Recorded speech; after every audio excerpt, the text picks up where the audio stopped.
the mere fact that we are in death, we are in the personification of death down here on this frequency. It's the personification of death. This is what the mask thing was all about. This is what COVID was all about. It's supposed to awaken you to the fact that this is a personification of death, and this is the underworld. You read the Gnostic text, the Messiah is always telling you, this is not a resting place. This is not the spot. The God over this world is the demiurge. You in the realm of the devil. What does the devil rule over? Where does the devil live? The devil lives in hell. This is the underworld, baby.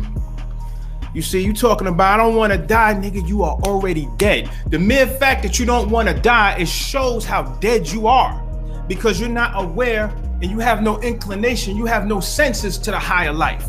This is what Jesus was talking about. You see, he who seeks to save his life will lose it. He who seeks to lose his life will gain what? Everlasting life, or just plain, you're gonna gain life. True life is everlasting. Anything that is real is unchanging. It's eternal. So if you have to go through a process known as death, that's letting you know that this existence is not what? Real. It's pure logic. It's the external third dimensional adversarial force, at which time it has transcended, like I said. The adversary is no longer that per se. It still exists on that level. But those of us on this frequency, there's a new adversary or opponent, if you will. But the agenda is still the same. There's always a predator. I don't care where you go, what ecosystem there is. There's always a predator. As above, so below. So yes, there is a devil. Yes, there is an opponent or adversarial force. However, that force, as we know now on this higher degree, is a projection of our own self and an aspect of our thought forms in our mind and our own personal demons. Optimal health. Why you need optimal health for your ascension process. Okay, you can't be sick, weak, depleted, and feel that you're going to go to the next level. No, you go to the next level when your cup runneth over with energy. You see, when you have more energy, you have more consciousness, it starts to spill over into a new box. It spills over into a new frequency. You have to be busting out the seams with energy. You have to be busting out the seams with life and kundalini. Now you go to a new frequency octave, right? But if you're sick, you about to go down on frequency. It's just the opposite. Sick and tired and negative and depressed and defeated and hopeless and helpless and all of that stuff means you are descending to lower levels of this hell, if you will. I was talking to somebody the other day, said, you know what, this realm right here is always something. Once you think you got something, it's always a little dig. It's always a negative that comes with it. It's like it's a form of hell, right? You get the good job. Damn, now I don't have no time, right? Whatever it may be. You get the fancy car. Man, now I got to spend all this money for this. You got to worry about people dinging it. Everything has a little slant to it. You see, everything has a dig to it or a negative to it, right? And it can be perceived as just being a form of hell. Everything that's lovely and beautiful, it always gets tired. I don't care how much you love fried chicken. You eat fried chicken every night, you're going to get sick and tired of it. No matter how much you love, whatever you love. And there's people out there that if you love them too much, they'll run from you. You got to keep a distance from people sometimes. You see? Everything has a liability to it and things of this nature. I'm not trying to bring you down, I'm bringing you up, you see? But in order to really go up, you got to understand and have a reference point for the lowest of the low, which is the down. So I'm giving you this, and then I'm going to take you up higher so you can have a full 360 degrees of your reality. And that's what it means to break out of the matrix and take the red pill. So the fact is, you're dead now. You see, we are death personified. We're walking corpse. You see, you go to certain areas, especially different places have different frequencies too. You go to certain places, it looks like you're on the set to the Thriller video. You can see the sickness and the death in people. Other places, people don't look as shabby. Their auras aren't as funky.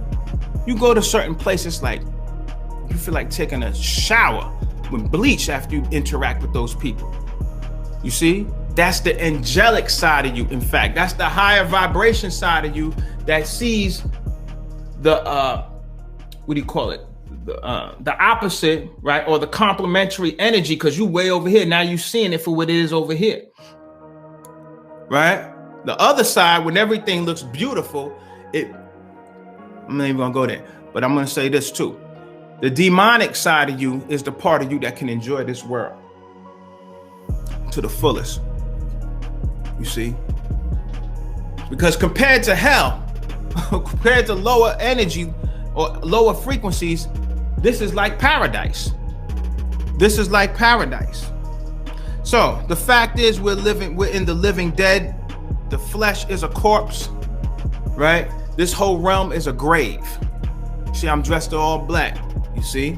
This realm is a grave, right? And what keeps you on the grave is a phenomenon known as gravity. Grave gravity, something that gets you locked down on a certain level, gravity or grave. The flip side is that the paradox is that it's also a realm of pure life. This is also a realm of light in a form of heaven. It depends on your state of consciousness. See, it depends on your state of consciousness.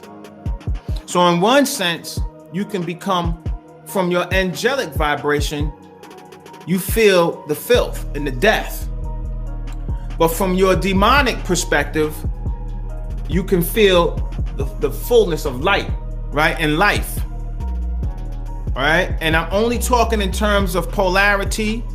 I'm not talking in terms of morality, of good and evil and stuff like, no, I'm just talking about something opposite of innocent, or something opposite of pure.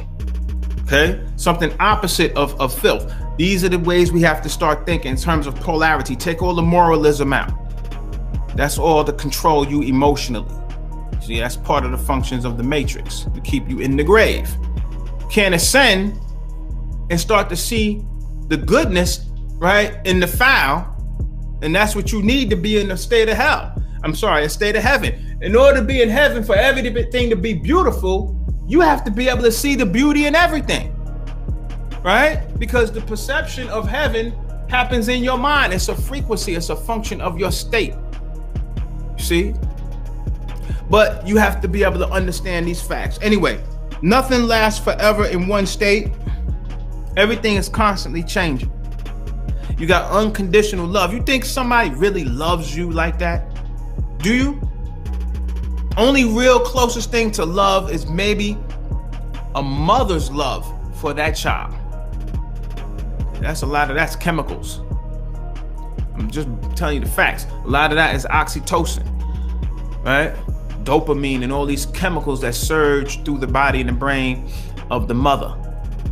It's chemicals and instinct. But anyway, unconditional love exists. Your spouse really loves you like that. Start not fulfilling their needs and desires. Start not pulling your weight with those bills. Start not making them feel a certain way. I personally guarantee you, they may say, yeah, I love you, but I can't be with you. So pretty much, that's a form of love. The person said, I gotta abandon you. You ain't fulfilling my needs. You see? Say to your wife, what'll happen if I lose my job? I don't have nothing. What happens if you come home and I'm, chilling? I'm sitting on the couch with my feet up playing video games. What happens then if I ain't bringing in money? We gonna have some problems. It becomes real sobering then. She may even ask, something going on I don't know about? You lose your job? There ain't gonna be no warm, loving eyes. It's gonna be like, hey. Right? But there's people, and you listen to these love songs and these love stories and things of this nature. Oh, right? Illusion. Unconditional love.